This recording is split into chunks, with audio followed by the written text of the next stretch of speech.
Thank you. Ali Nawaz Wan sahab parliament से इस्तीफे आने शुरू हो चुके हैं। अभी तो एक ही आया है, और भी आएंगे मेरे ख्याल आने वाले दिनों के अंदर।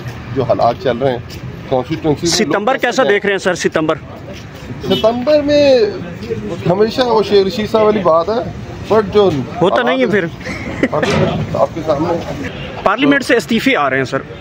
मेरे ख्याल में कोई बड़ा अपसेट होने को जा रहा है। सितंबर जो है वो इतना आसान नहीं जाएगा। Thank you sir. इस वक्त क्या सिनेरियो देख रहे हैं? सितंबर बड़ा अहम होता जा रहा है और बड़ी बातें की जा रही हैं। सितंबर और सितंबर जो है बड़े अहम, तो एक लम्हा है जी पाकिस्तान में। ये समझने की हमें ज़रूरत है कि आज पाकिस्तान की इकॉनमी कहाँ पर पहुँच चुकी है।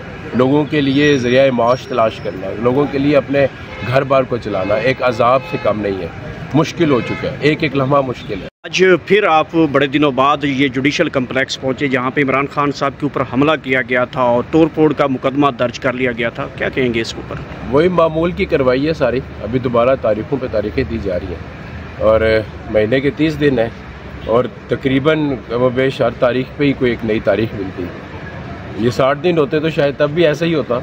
केसेस का इतना अंबार है, तो बस कोशिश कर रहे हैं कि बस ये चीज़ें ख़त्म हो, वाइंड अप हो, मुल्क किसी सिमत चले, लोगों को रिलीफ मिले। आपका एक स्टेटमेंट आया था, आई थिंक जो पिंडी में आपने कुछ स्टेटमेंट दिया था, जो कि मैंने ऑलरेडी बात कर लिया मेरे ख्याल में। एक मिनट प्लीज उसको अच्छा सर, ये बताइएगा कि कल वज़ीर आला पंजाब, वज़ीर आला KP के जो है उनके वारंट जारी हुए हैं, तो वकला जो पाकिस्तान तहरीक इंसाफ की इतने लार्जेस्ट नंबर ऑफ जो है वो केसेस लड़ रही है, क्या वजह बनी है कि वज़ीर आला को वारंट जारी हुए? कारकुन बड़े परेशान है, जलसा से पहले ये कॉन्फर्चुएट हो गया। देखिए, हमारे जो वज़ीर आला KP के हैं अली अमीन गंडापुर साहब, आपको पता है कि रेगुलर वज़ीर आला होने के बावजूद रेगुलर कोर्ट्स में आ रहे हैं। कल उनकी तबीयत थोड़ी ठीक नहीं थी, मेडिकल उनका दिया गया था जो एक्सेप्ट नहीं किया कोर्ट ने। उस बेसिस के ऊपर जो है उनकी हाज़िरी ना होने की वजह से उनके वारंट निकाल दिए। इंशाल्लाह वो अगली डेट पे पेश हो जाएंगे और वो वारंट मनसूख हो जाएंगे। तो लगता नहीं है आसिम साहब जब वो यहाँ पे इस्लामाबाद रैली की सूरत में आएंगे तो उनको गिरफ्तार करने की इस्लामाबाद पुलिस कोशिश करेगी तो एक हंगामा बनेगा? तो लेकिन आप ये एक सियासी सवाल कर रहे हैं, लेकिन मैं सियासी अंदाज में इसका जवाब देना चाहता हूँ। बात यह है जी कि वफाकी हुकूमत इस वक्त जो फॉर्म 47 वाली है, उनकी हद तक हमें कोशिश ये है जी कि PTI जो 8 तारीख को जलसा करने जा रही है इस्लामाबाद के मकाम के ऊपर, संजानी जो है एरिया है, उन्होंने सोचा है कि KP को जो CM है इनको अलहदा कर दिया जाए ताकि ये पब्लिक को मोबिलाइज करने में इनका बड़ा किरदार होगा। तो इनको जो है ना उसी कड़ी के साथ मिला के देखें आप, तो ये एक साजिशी टोला है जो नून लीग का इस वक्त बैठा हुआ है, जो सियासत में भरपूर जोबन पे आके कर रहे हैं। और मैं समझता हूँ कि ये बड़ी उनकी सोच गलत होगी और इसको वक्त साबित करेगा इंशाल्लाह। 8 तारीख दूर नहीं है। इस वक्त अवाम के अंदर पैनिक है, अवाम को गेट टुगेदर नहीं होने दे रहा है। NOC होने के बावजूद उनको गेट टुगेदर नहीं होने दिया जा रहा। FIRs का भरमार है यहाँ पे। लेकिन अब की बार खान साहब ने कहा जी कि हम किसी रुकावट को खातर में लाए बगैर ये जलसा करेंगे। बिस्मिल्लाहिर्रहमानिर्रहीम। आज इंसदाद दहशतगर्दी कोर्ट इस्लामाबाद में हम खड़े हैं, जुडिशल कॉम्प्लेक्स है। इसमें आज पाकिस्तान तहरीक इंसाफ के तकरीबन कोई 5 केसेस ज़ेर समाअत थे। इन केसेस में जैसा कि आपने ख़ुद भी देखा अपनी आंखों से, काफ़ी सारी लीडरशिप हमारी यहाँ पर मौजूद थी और उन्होंने बाज़ाब्ता तौर पर आके अपनी हाज़िरी यहाँ पर लगवाई। उसके बाद पाकिस्तान के मुख्तलिफ़ इलाक़ों से हमारे वर्कर्स कानून को फॉलो करते हुए, कानून को ओबे करते हुए यहाँ पर आए और अपनी हाज़िरी यहाँ पर लगाई और उसके बाद अभी तारीख लेने के बाद सारे लोग चले गए। बैकग्राउंड इन केसेस का बेसिक तौर पर यह है कि ये 18 मार्च 2023 को जो एक इंसिडेंट हुआ था खान साहब की पेशी के दौरान, उस वक्त यहाँ पर जिस वक्त खान साहब पे एक हमला हुआ था, उस केस में यहाँ पर काफ़ी सारे लोगों को थाना CTD के एक FIR नंबर 3 है और उसके बाद 143 नंबर FIR है गोलरा की, उसमें अरेस्ट किया गया था।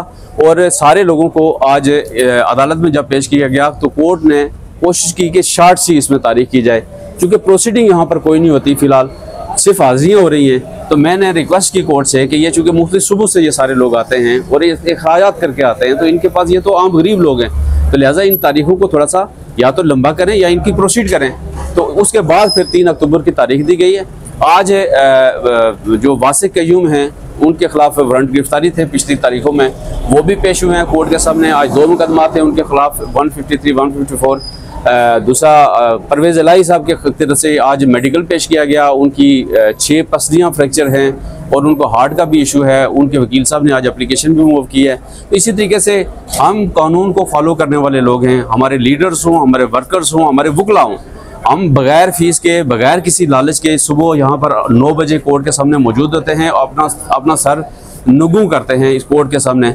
हम पे एलिगेशन ये है कि हम शायद कहीं कानून को फॉलो नहीं करते।